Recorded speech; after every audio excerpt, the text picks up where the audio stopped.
எல்லாருக்கும் வணக்கம். நாங்கள் எங்கள் படத்தோடைய பிரச்சனையை பற்றி பேசலாம் அப்படின்னு வந்தோம். அதுக்கு முன்னாடி நிக்கில் சார் அவருடைய பிரச்சனையை சொல்லிட்டாரு. 20 நாளுக்கு முன்னாடியே நான் புக் பண்ணிட்டேன். நடுவில் 2-3 பேர் பூந்து குழப்புறானுங்க. நீங்கள்லாம் கண்டிப்பாக வந்துடணும். அது எங்கள் முன்னாடி கன்ஃபார்ம் பண்ணுறாரு. 20 நாள் முன்னாடி நான் புக் பண்ணிட்டேன் தெரியுங்களா? அந்த 2 பேர் யாருன்னு உங்களுக்கும் தெரியும். ஸோ எங்கள் பிரச்சனையை விட அவர் பிரச்சனை தான் பெருசாக இருக்குது. ஸோ கண்டிப்பாக வாங்க. நீங்கள் 2 நாள் கழிச்சு அந்த 15th ஈவினிங் நான் டெஃபினட்டாக என்ஜாய் பண்ணுவீங்க. ஒரு 2 மணி நேரம். இந்த படம் வந்து ரொம்ப ஸ்பெஷலாக இருக்கும். என்னென்னா என்னுடைய படங்கள் நான் வந்து காமெடினாக பண்ணும்பொழுது ஆர்யா எனக்கு ஃபோன் பண்ணி, எப்போயுமே நாங்கள் ரெகுலராக பேசிக்கிட்டே இருப்போம். ஆர்யா வந்துட்டு, ஏன் மச்சான் நீ காமெடி பண்ணும்பொழுது ஒரு ஒரு ஜாலியாக இருப்பேன், பயங்கரமாக நல்லா பண்ணுவே, ஏன் இப்போ ஹீரோவானதுக்கப்புறம் பயங்கர ஒரு அந்த ஃப்ளோ இல்லையே அப்படின்னு கேட்டால், இல்லை மச்சான் நிறைய கமிட்மெண்ட்டு, நிறைய விஷயங்கள், இந்த படம் பண்ணுறது, அடுத்த படத்துக்கு ஒன்று இது பண்ணுறது, இதுக்கு நடுவில் யாராவது ஒருத்தங்க அட்வான்ஸ் எடுத்துகிட்டு வந்துடுறாங்க, அது கதை கூட சரியாக கேட்க முடியாமல் டக்குன்னு ஏதோ ஒரு கமிட்மெண்ட் ஆயிரும் அப்படின்னு. அப்போ ஆர்யா சொன்னது, இந்த படத்தில் நீ ஃபுல்லாக க்ரியேட்டிவிட்டியில் இறங்கி வேலை செய், உன்னோடைய பிரச்சனை எல்லாத்தையும் நான் பார்த்துக்கிறேன், உன்னோடைய ப்ராப்ளம் எல்லாத்தையும் நான் சால்வ் பண்ணுறேன், நீ ஒன்லி வேலை செய்ய வேண்டியது இந்த 1 இயர் இந்த படம் மட்டும்தான் அப்படின்னா, அது எனக்கு ஒரு மிகப்பெரிய ஒரு பலமாக இருந்தது. ஸோ நீங்கள் இந்த படத்தில் மறுபடியும் ஒரு ஒரு என்ன சொல்ற நல்ல ஒரு கதை, திரைக்கதை, காமெடி, என்னுடைய ஆக்டிங், இது எல்லாமே வந்துட்டு நிச்சயமாக உங்களை வந்துட்டு திருப்திப்படுத்தும் நான் நம்புகிறேன்.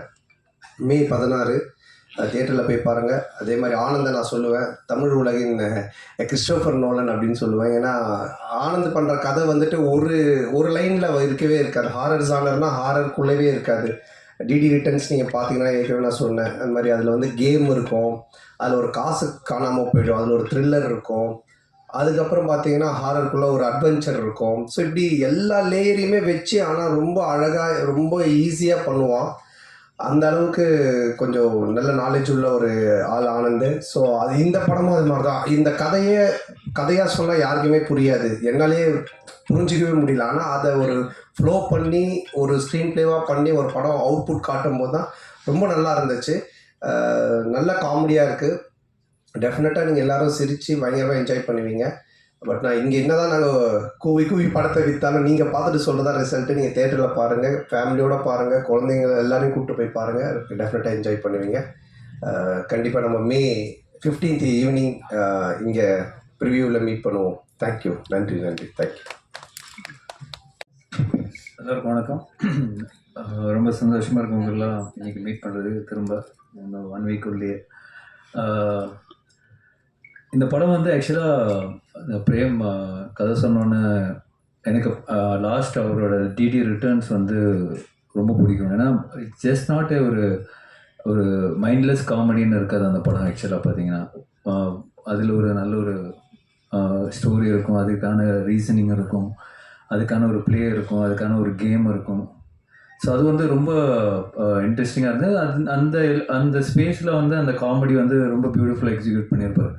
ஸோ அதே மாதிரி பிரேம் வந்து இந்த கான்செப்ட் சொன்னோடனே ரொம்ப இன்ட்ரெஸ்டிங்காக இருந்தது. ஒரு படத்துக்குள்ளேயே தியேட்டரில் உள்ளே போய் அந்த படத்துக்குள்ளே அந்த கேரக்டர்ஸ் வந்து அந்த படத்துக்குள்ளே ட்ரான்ஸ்போர்ட் ஆகிடுறானுங்க. ஸோ அது வந்து ரொம்ப ஒரு நாவல் ஐடியா, ஒரு இன்ட்ரெஸ்டிங்கான ஐடியா. இதில் எப்படி ஒரு காமெடியும் சரி, அதில் ஹாரர் எலிமெண்ட் எப்படி கொண்டு வர போகிறாருன்னு ரொம்ப ஆர்வமாக இருந்தேன். பட் அந்த லைன் ஐடியா சொன்னதுக்கப்புறம் நான் அவர்கிட்ட சொன்னது, நீங்கள் கரெக்டாக பண்ணிட்டேன்னா இது சூப்பராக இருக்கும் ஆஸ் எ ஃபில்ம் அப்படின்னு. ஸோ கம்ப்ளீட்டாக பண்ணி முடித்த உடனே really like it. Santhanam sir கேட்ட உடனே அவருக்கும் ரொம்ப பிடிச்சிருந்தது.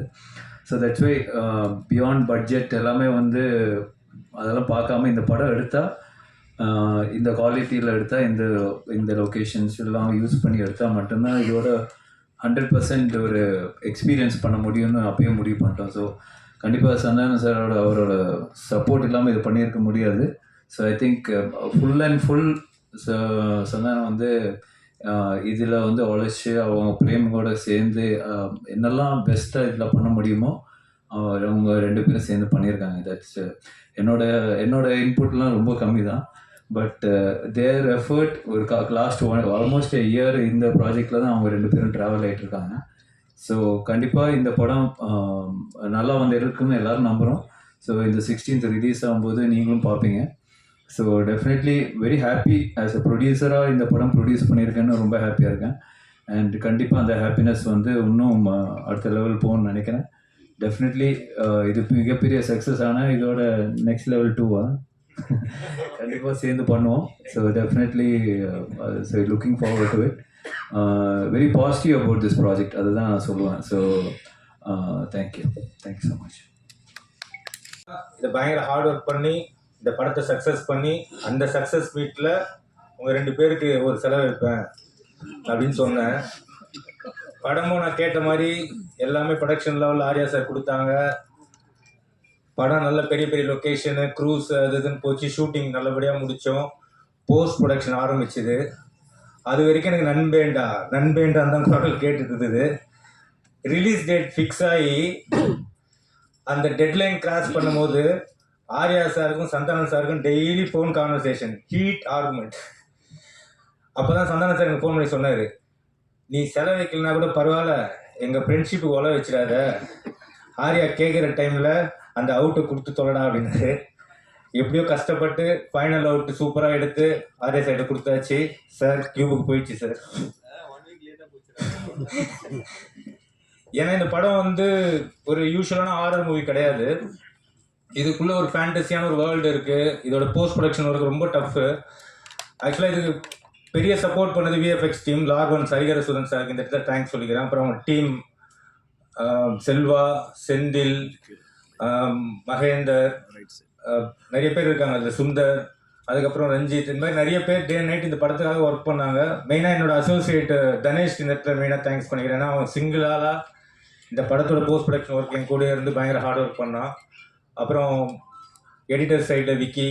ஸோ இந்த மாதிரி நிறைய பேர் இந்த படத்துக்கு பயங்கர சப்போர்ட் பண்ணி பயங்கரமாக இந்த போஸ்ட் ப்ரொடக்ஷன் ஒர்க்கும் முடித்து இப்போ அவுட் கொடுத்துருக்கோம். படம் ரொம்ப சூப்பராக வந்திருக்கு. May 16th எல்லோரும் ஃபேமிலியோடு போய் பார்த்து இந்த படத்தை என்ஜாய் பண்ணணும். நான் மெயினாக இப்போ ஆர்யா சார் சொல்லுவேன், சார் நீங்கள் பெரிய டென்ஷன் எதுவும் எடுத்துக்காதீங்க. ஏன்னா இந்த படத்தை ப்ரெஸ் அண்டு மீடியா பீப்புள் கண்டிப்பாக நல்லபடியாக போய் மக்கள்கிட்ட சேர்த்துருவாங்கன்னு நான் நம்புகிறேன்.